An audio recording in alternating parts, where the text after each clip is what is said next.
네, 이번 시간에는 로그인 뷰 컨트롤러의 뷰 모델인 로그인 뷰 모델 클래스를 만들어 보도록 할게요.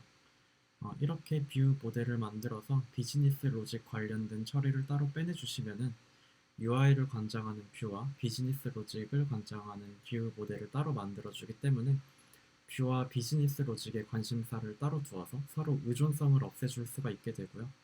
그러면 추후에 코드 재사용성, 코드 가독성, 그리고 코드의 길이를 많이 줄여줄 수가 있습니다. 유지 보수하기에도 훨씬 유리한 구조예요. 그럼 시작해 보도록 하겠습니다. 일단 뷰 모델 그룹을 만들어 줄게요.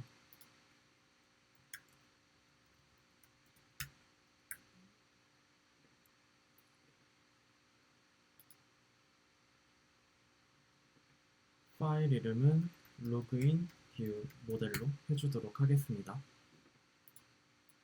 여기서는 RX 스위프트와 RX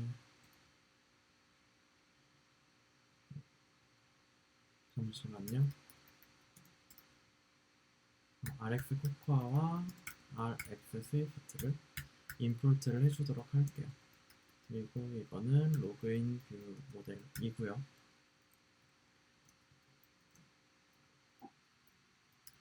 두 개의 속성 값을 먼저 만들 거예요. 하나는 ID publish subject이고요. 이거는 publish subject 그리고 문자열 형태로 만들어 주시고 패스워드 publish subject를 만들어 줄게요. publish subject 이것도 문자열이고요. 그리고 이제 함수를 하나 만들어 주도록 할게요. 이거는 isValid라는 함수로 만들어 보도록 할게요. 이거의 반환형은 옵저버블로 해서 불리언 값을 반환하는 옵저버블 함수를 만들도록 하겠습니다.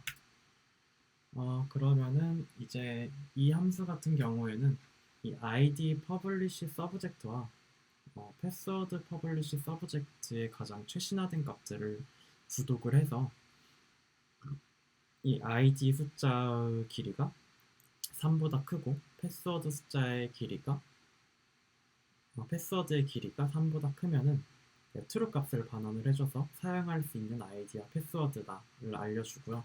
그렇지 않으면 false 값을 반환을 해서 사용할 수 없는 아이디와 패스워드입니다를 알려주는 역할을 해준 함수예요. 그럼 옵저버블을 만들어야겠죠? 근데 저희는 지금 옵저버블을 만드는데 이 id publish subject와 패스워드 publish subject 두 개의 publish subject를 동시에 구독을 해야 되는 상황이잖아요. 이럴 때는 combine latest 함수를 사용해서 하시면 돼요. 일단 id publish subject를 하는데 여기 타입을 보시면 observable 타입을 인자로 받아야 돼요. 그래서 이거를 as observable 함수로 observable 형식으로 바꿔주시고요. 여기도 똑같이 as observable 형태로 받아주세요. 이렇게 이 두 값을 구독을 하고 나서 맵을 이용을 해서 첫 번째로 받는 인자는 id이겠죠. id이고요. 두 번째는 패스워드일 거예요. 이렇게 받으면은 return id의 카운트가 3보다 크고 그리고 패스워드의 길이가 3보다 크면은 true, 그렇지 않으면 false 값을 반환해주는 함수를 만들었습니다. 이게 저희가 사용할 로그인 뷰 모델이고요. 그럼 이제 로그인 뷰 컨트롤러에서 저 모델을 사용을 해야겠죠. 여기에 뷰 모델은 로그인 뷰 모델이 되겠습니다. 그리고 이제 저희가 나중에 사용할 거를 미리 임포트를 해줄게요. 여기서도 import rx swift와 rx cocoa를 임포트를 해주고요. 디스포즈 100을 지금 미리 선언을 해주도록 할게요. 이제 이번에 만들어줄 함수는 bind 함수를 만들어 줄게요. configure 말고 bind 텍스트 필드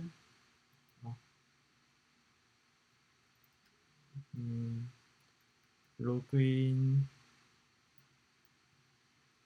밸리데이션 로그인 바인드라고 하죠. 그러면은 이제 id 텍스트 필드에 rx 에서 텍스트 값이 변할 때마다 그 값을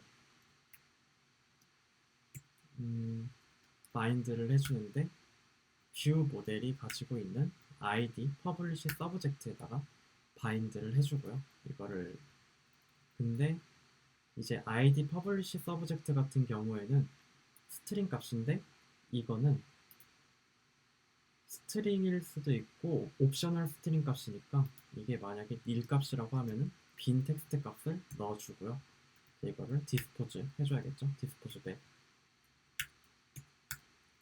두 번째는 이제 패스워드 텍스트 필드에 rx 코코아를 이용을 해서 이거의 텍스트 값도 똑같이 처리를 해주면 됩니다.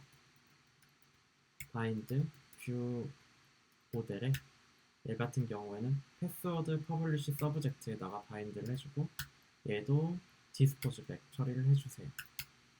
그리고 뷰 모델에 is valid 함수를 해서 subscribe 구독을 해주세요. 그리고 on next valid 값을 받아올 때마다 만약에 일단 self login 버튼의 is user interaction enabled 값은 항상 valid와 똑같이 맞춰주고 이제 만약에 유효한 값이다 그러면은 self login 버튼의 alpha 값을 1로 주고요. 그렇지 않으면은 dimd 처리된 것처럼 보이게 0.3으로 줍니다. 그리고 이 함수도 이제 호출을 해줘야겠죠. 그리고 나서 앱을 실행을 시켜보도록 하겠습니다. 그리고 여기도 디스포즈를 해줘야 돼요. 디스포즈를 해주고 다시 앱을 실행을 시켜보도록 할게요.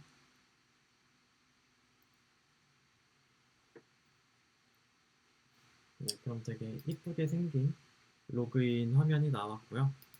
여기다가 값들을 입력을 해보고 이제 id 값이 4글자 이상이죠. 그리고 이제 패스워드도 4글자 이상을 주면은 이제 로그인 버튼이 이렇게 활성화가 되고 실제로 클릭도 되는 것을 확인할 수가 있습니다. 여기서 만약에 이 id의 길이가 4보다 작아지게 되면은 바로 dimd 처리가 되어지게 되겠죠. 클릭도 안 되고. 이렇게 해서 현업에서 굉장히 많이 쓰이는 RX 스위프트, RX 코코아, 매트리얼 디자인 키트, 그리고 MVVM 디자인 패턴을 활용을 해서 로그인 밸리데이션 컨트롤러를 만들어 보는 튜토리얼 영상을 찍어 보았습니다. 코로나 시기로 다들 힘드실 텐데 모두 열심히 공부하시고 좋은 만족하시는 결과 이뤄내시길 바라겠습니다. 감사합니다.